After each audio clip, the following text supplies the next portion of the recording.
Welcome to Fridays with Tab and Chance. I'm Tabitha Brown. And this is my amazing husband right here. I'm Chance, what's up? Bring the beat in. That's what I was saying about my hand. Time out. No. I was gonna see if you could handle the beat today. But you use this, your right hand, when you do this. You don't even use this hand to bring the beat in. All right, let's see. See? Yeah, you right. Okay, you ready? Hit it again. Bring the beat in.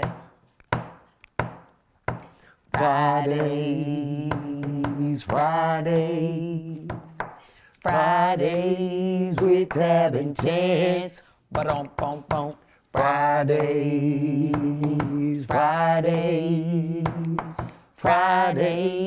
with Tab and Chance. If you do the robot, it make your hand feel better. And see how I'm holding my hands? If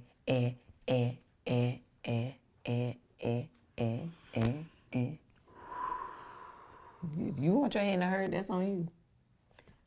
How y'all doing? Y'all all right? Honey, today we talking about marriage and some things that be going on in marriage. One of the things is how men be walking around with injuries, okay? They won't go to the doctor. That's one. And then they wait until it's time to bring the beat in to act like that the injury is bothering them. But it ain't bothered them enough to go to the doctor. But now they don't want to bring the beat in.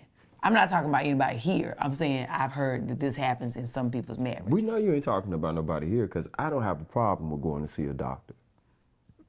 You want to show the people your swole up hand, baby? It might be the ash that's making it swell up like that. I put lotion on. I'm talking about today. I put lotion on today. That's what you talking about. That ain't ash, that's the lighting in here. Look. Look, babe. Hey, look in between these knuckles. This is ash. Oh, you talking about down in the middle? Well, what'd you do? Put the lotion on right here, You Quest? put it over top. You did like this? This how you put your lotion on? Okay. Okay. That's why that hand is swole. Valentine's Day was yesterday. Valentine's Day was last week.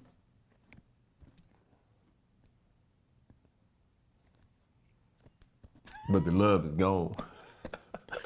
Anywho. Okay. If y'all can see on the table, we are talking about today some things, because marriage be hard, boy. It don't be hard for me. Give me some sugar. Nope. See what I'm saying? See how I just try to... That wasn't hard, though. Listen, this is what we talking about. Today, this is the last Friday of Black History Month. I want to celebrate some Black authors whom I love, who are friends of ours, who are some amazing couples talking about things that couples really need to be talking about. And that is Marriage Be Hard by the Mr. and Mrs.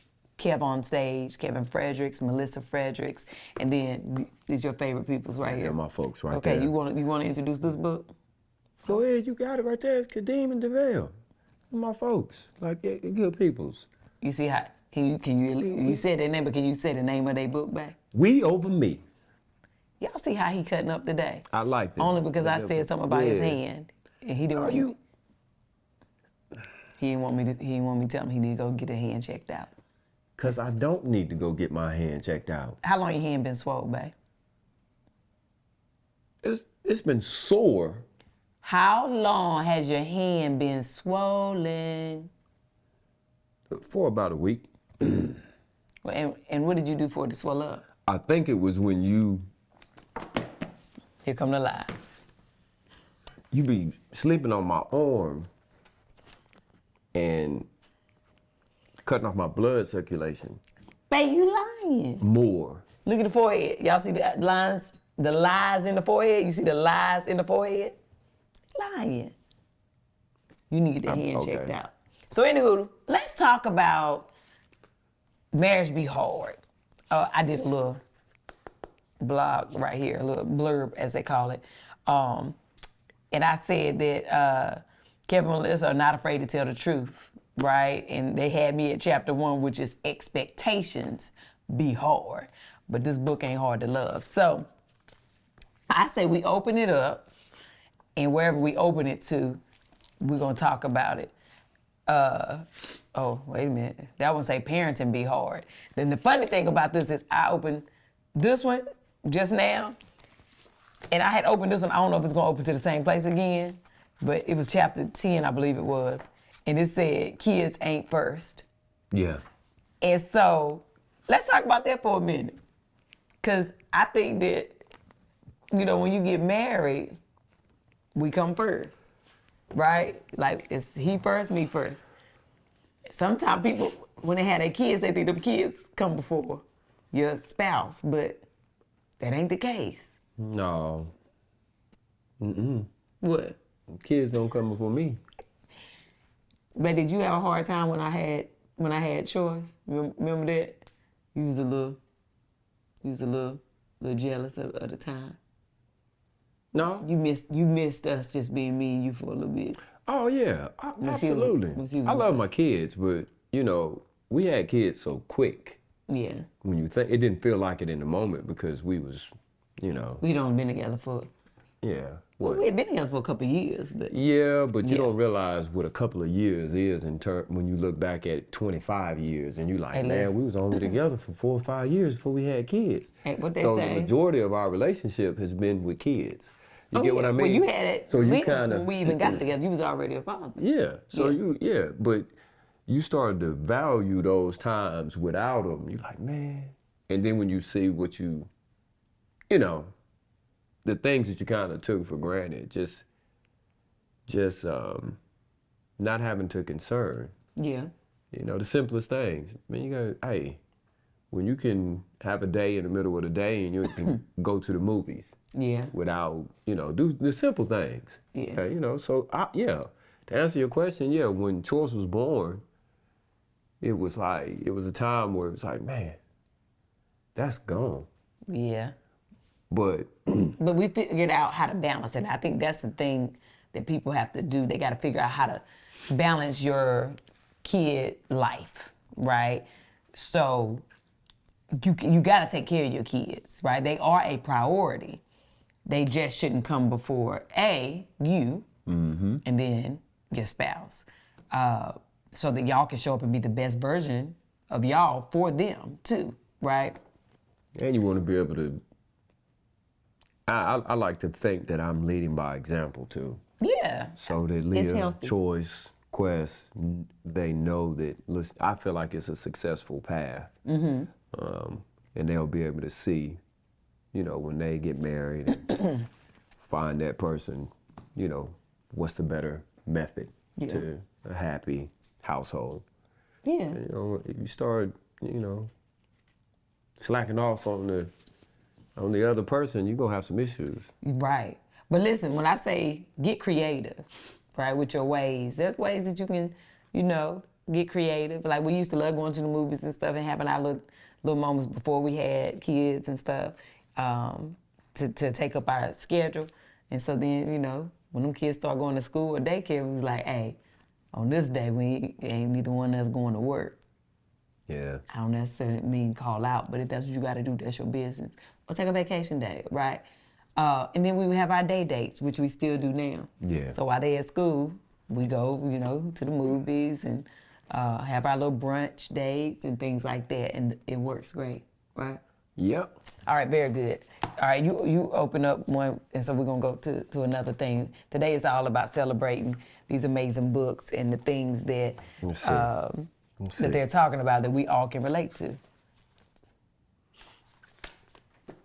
Don't be afraid. Chapter 1. Don't be afraid to make your own rules. All right. We over me, it says, don't be afraid to make your own rules.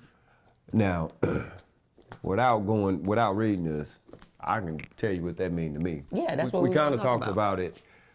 Who was we talking to the other day when we was talking to Choice last night. Mm-hmm. We made our own rules in terms of what was best for us in our relationship. Yeah. As opposed to what we had saw our parents and relatives do, our hometown do, we made our own rules. We didn't allow ourselves to be defined by gender roles, by even religion roles, career roles. We kind of went against the grain. I can't in those three categories. I can't even think of one thing that we do that is Traditional, how we were raised. How we were raised. Well, we were very intentional with that. I mean, I think our parents worked very hard, and that's we always worked. Yeah. But in terms of the roles that come along with our careers and but even who follows, we've always been, hey, look, whichever one is more supportive to the household, to the betterment of the family, that's the one we're rolling with. Yeah, we gotta lean in. Yeah, we're gonna lean in. When we were in Greensboro and you were making more money, it allowed me to try something else. Yeah. When we came here and the policing thing opened doors, you was making more money. And that's we leaned in. Whatever we both needed, we leaned in on. It wasn't one of those where, hey, I'm the head of the household, Tab is just gonna roll. I didn't need that, nor did I want that. Cause to be quite honest with you, a lot of times I didn't know whether I was doing it the right way or not. So and I think that's the thing. There is no right way. Yeah. Right. There's no blueprint for marriage. You're creating your own blueprint. Your own rules. Your own rules. Absolutely. You know, one thing you talked about was like religion, like church. Yeah. I grew up heavy in the church, but I also grew up asking a lot of questions because a lot of times things didn't feel right to me. You know, the guilt associated with if you didn't go every Sunday, how you dressed to show up, everybody having to believe one way, right? Those things didn't make sense to me growing up. And so I wanted to raise my children to love God, to know who He is on a personal level, before trying to just put religion on them. It's all about a personal relationship. So no, my kids didn't grow up going to church every Sunday the way I did, and Bible study and vacation Bible school, like all that. Although I'm grateful for, you know, my childhood, but you said something yesterday that was great. In terms of me being happy that I did not grow up. Yeah, that you didn't grow up in church. What was the exact thing you said? Well, I can't remember. You said, I'm glad I didn't grow up in church because that I learned to love God through my experiences. That's it, right? Instead of somebody teaching you about religion and it's got to be X, Y, and Z, he didn't grow up that way in church. So he learned about God on a personal level through his own experience with, with God. Through things that I can honestly say I don't know how it happened. Right. You know what I mean? And there's only one response or one answer. Like it gotta be God. And in my reflection, I know that there is a God because of that. Yeah. And I'm happy with that because I've heard people like yourself and friends, very close friends who have conflict, who grew up, Shout out to Kevin and Melissa for having open dialogue all the time and us like just strengthening and sharpening each other as couples. But that's also creating your own rules. You know, just because you were raised one way doesn't mean you have to raise your children the same. And the other thing is, and that we had to really lean into understanding is, just because we did it one way as kids doesn't mean your children will do the same thing. Yeah. You know, that's not fair to your children to hold something you did against them, and they don't have no idea what you're talking about, right? So create those new rules and new spaces for your own home and family. Very good. Let me open up. Oh, you was about to say something else? I was gonna say, last night's conversation is kind of personal, but I'm gonna let y'all in on this and give a shout out to my daughter Choice. That was one of probably the best conversations we've ever had with her. Yeah. Somebody did a good job on that girl. That goes with what you just said. Yeah. I'm so proud of her for being able to articulate that she understands the walk, the journey that we went on, and it's not hers. but she appreciates it and doesn't hold it against us. Yeah. You know, we had, and often do have open dialogue conversations with Choice. Choice saw the best and worst of us. You know, she was our only child together in a house, and we were very young, trying to figure it out, not knowing who we were as a woman or as a man. We argued a lot. She saw and heard things she probably shouldn't have. And we moved around a lot.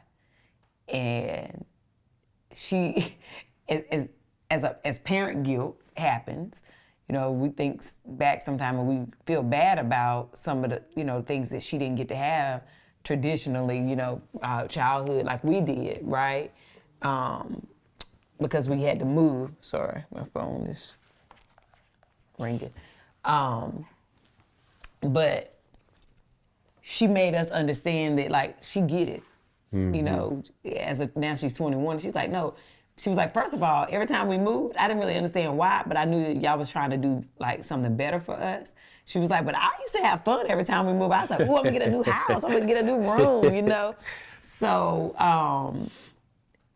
you know, while things were difficult for her, like school-wise, things like that, there was other sides of it that were really great that she let us know. But being able to have those conversations about, like, man, girl, we hate that you had to be the guinea pig. Yeah. You know, I think of my own parents. You know, I'm the baby, me and my sister, 6 years apart.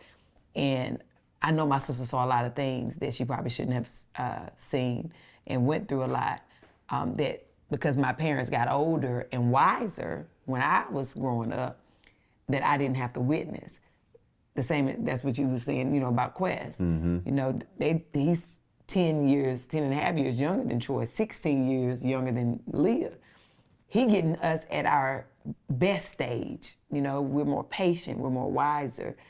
And Troy says, you know, sometimes she's envious of that, but she was like, but she's so happy about it, that he gets to see us in this space. And that's so mature of her. Yeah. That's so mature. It's so mature. That's what I loved and appreciated about it. But we love you, girl. Very good. Next thing up, I just opened this and it was like, jealousy be hard. Jealousy be hard. You ever been jealous, babe? I glanced over when you was talking and kind of at first I was like, I can't really think of a time. You know, real, like with real jealousy, right? But all right, let me see. How am I gonna put this? Okay. This is what came to mind, if I'm being completely honest. I don't know if it's jealousy or envy, but I'm gonna tell you either way. Okay. So, in our years, right, of being together, I've watched you pour, right? It was a time where I'd be like, okay, my wife she'll go to shoots, go to photo shoots, things of that nature on her pursuit. This is all prior to the new success and everything. Yeah. And be like 150 for the outside world, right? And on her pursuit, in pursuit of something. And then as her husband, or as your husband, when you come home, because of having to endure and do all of that in the outside world, when you come home to me, it's like, I want to take all this off. I just want to relax. I'm tired. I'm beat up. The world has, you know what I mean? This is what I have to do out here to try to make it and to sustain. Even in the outside, even with the outside world, even outside of the outside world, excuse me, even with the kids, with our extended family, I would watch you and as a husband, I know I'm supposed to be there to comfort you and still be like, hey, you know, not expect that of you. I think that is where I struggled and where we would have some issues in the past to where I'm like, man, they took everything. And now I gotta catch you, you know, now I gotta be, and I, you know, always did the best at doing that. But I guess that's where when I think about jealousy as it pertains to you, if I'm being honest. Of my time. Yeah, of your time, your energy, your health. I've seen it exhaust you to the point of health. Yeah. Right? Where I can be like, I know why literally, I know why your head is hurting, your back is hurting, you know, I ain't gonna put all your personal business out there, but you know, I know I got a good idea of why this stuff is happening. Yeah. And I think as it pertains to marriage being hard, I think a lot of men and women will be able to relate to that, and sometimes not, you try to do the best that you can, but you can become jealous of not just, it ain't one thing you can identify. It's just when you have that kind of partner, and you're going into marriage, and sometimes you think, I got this under control now, but it'll rear its head. Yes. You get what I mean? Like you'll go a couple of years and you'll be like, and it'll be something to where you want to experience with your partner, but because of that thing that you thought you had, it'll show up again, and you're like, man, and you may not handle it the best, and that can be difficult in marriage. You know what I mean? That's one of those things that I think, if I'm talking about jealousy and as it pertains to marriage being hard, that's where I would have to say that's where chance play a role, and I got to be honest about that being me. But I do the best that I can. I think I got better at it. You know what I mean? I think it's just a time thing, right? Yeah. For me, the only, for me, jealousy, we've always been real confident in our relationship. We've never really had like jealousy issues. Yeah, nah. However, I can recall my jealousy used to come from the level of friendships that you had that I didn't have. Right. Because for our first, 2 years of our relationship, it was like we was together every single day. Yeah. And then when you found some friends, because we had moved into a new area, I ain't had no friends, and you were like, oh yeah, I'm going to go play basketball. I'm like, well, what I'm going to do? So I was jealous of that time, but what that meant was it was self-work I had to do. Yeah. Like, dang, I'm jealous of him going to go hang out with his guys because I ain't got nobody to hang out with. I ain't got nothing to do. So I became jealous, not realizing that's not a him problem. It was a me problem that I had to figure out. And even, there's a good jealousy as well. Even when you first was a police officer and I saw that you were really enjoying it and it was a career, not that I was jealous because I was happy, but I was like, dang, he got an actual career. I am pursuing something, but I ain't got the career yet. But that was motivating to me because I also didn't like the career for you.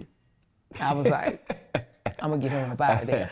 Because sometimes I would feel like, how did I know that was coming? Well, it is what it is. Sometimes I felt like you were trying to force yourself to love it because it was part of the plan. But the other part of me was like, I gotta go hard. I'm gonna get him up out of there. So, but I think we've done actually very good on the jealousy thing in these last almost 25 years, babe. Yeah, I think we've done outstanding. Very good. Open it up. Let's do one more. Okay. All right. Let's see. Let's see. Right. These are the titles right here. Oh. Stuck between your love and a hard place. Stuck between your love. Oh. Man. I should probably go get this. Hold your mute.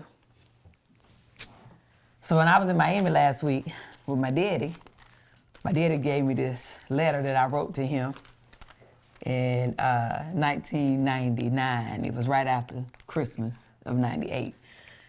Me and Chance was living together in Laguna. And my daddy was not happy about it. So I remember this letter. I remember too. As soon as he gave it to me, I remember the paper. Yeah, I remember. I was like, oh man, this is almost 25 years ago, right? I remember. And so, stuck between love and a hard place, going back to being raised in the church. Yeah. Right? Even though my daddy didn't get saved till I was in 5th grade, he was out living in the world, but was mad at me. Okay, Daddy, you were mad at me for shacking, but you hadn't always been saved. That be the issue I be having with the saved people.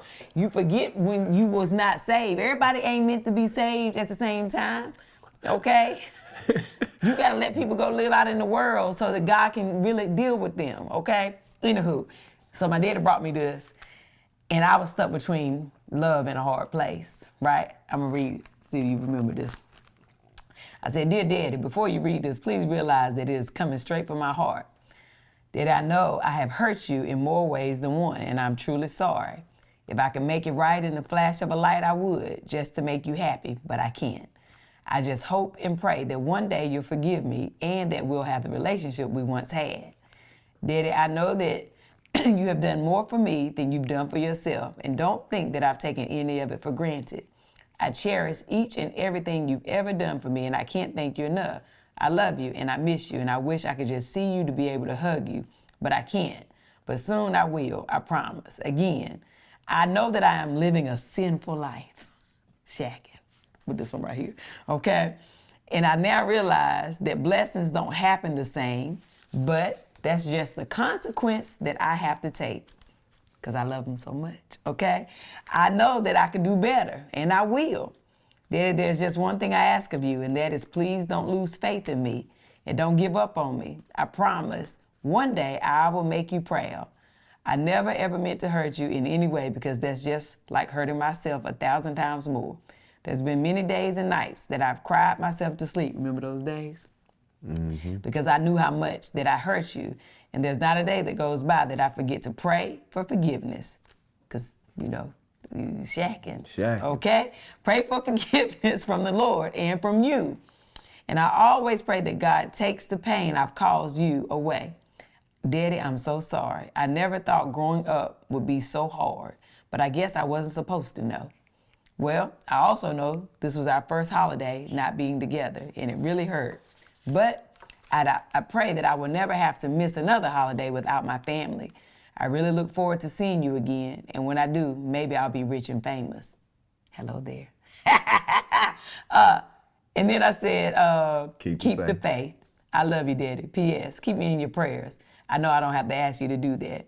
Thanks for being the best father. Listen, this all came from my daddy being upset with me because I chose to move in with Chance. And he was so upset about it. We were very young.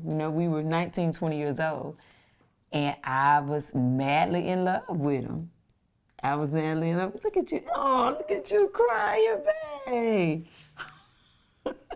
Listen, what y'all don't know about me, well, y'all do. Y'all know I'm a daddy's girl. Any guy that I dated, I brought home to meet my daddy. If my daddy didn't like him, hey, I told him right then, hey, yeah, this ain't gonna work out. My daddy don't like you. I ain't gonna be with nobody my daddy don't like. Yeah. My daddy never said he didn't like Chance, but he was upset and he did not like the fact of me living with him, not being married. It was the first time I went against my daddy. It was the first time I said, Dad, I'm sorry. He is the one, he got my heart, Dad, I love him. And my daddy said, all right. And he stopped talking to me. And man, y'all know how I talk about my daddy. It was the biggest pain for me. It hurt me deeply, but I was willing to go through it. I was willing to go through it for this one right here. And I still made my daddy proud. And I think the Lord is pleased, right? But I was stuck between love and a hard place because I really love my daddy, but I also really love Chance.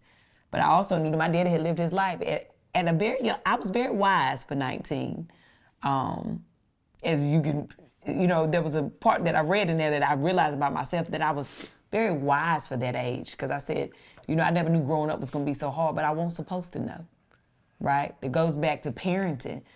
And we all are doing it for the first time. My daddy was parenting me for the first time. I was being a young woman for the first time. I was in love for the first time.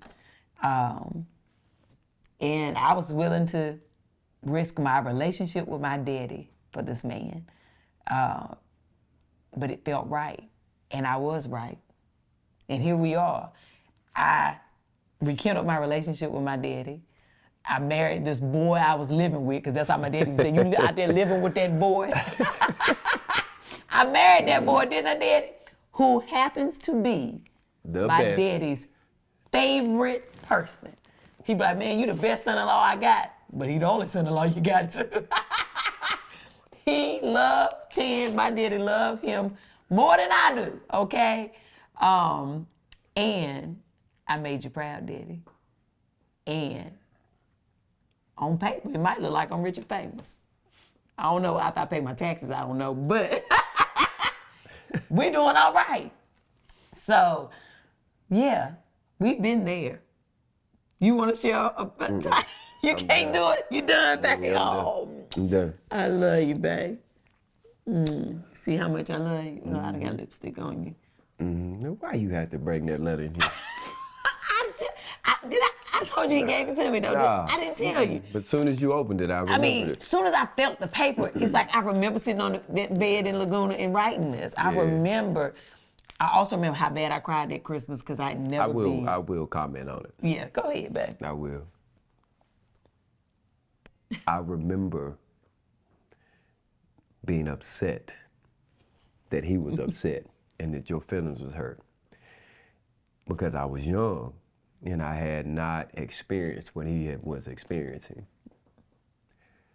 But at 44 and with two beautiful daughters and knowing what we experienced, despite it all, I would not want it for my kids either. You understand it now. I understand his concerns as a father, and even though you've lived through it, you still don't want your kids to go through what you went through if you can prevent it. And you hope that just by telling them I went through it, that they get it, and sometimes they don't.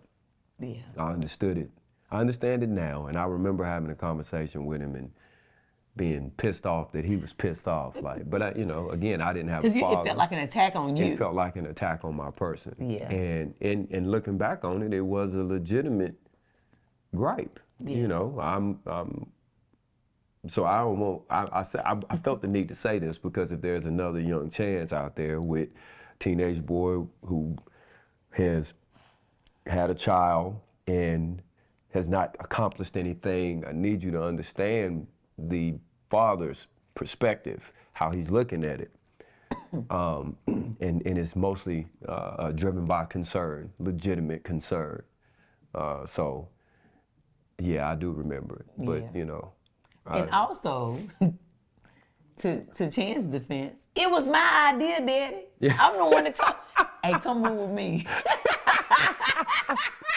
It was me.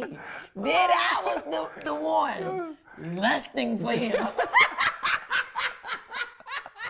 I'm glad you said that. I don't want no long distance relationship. I want you out here with me.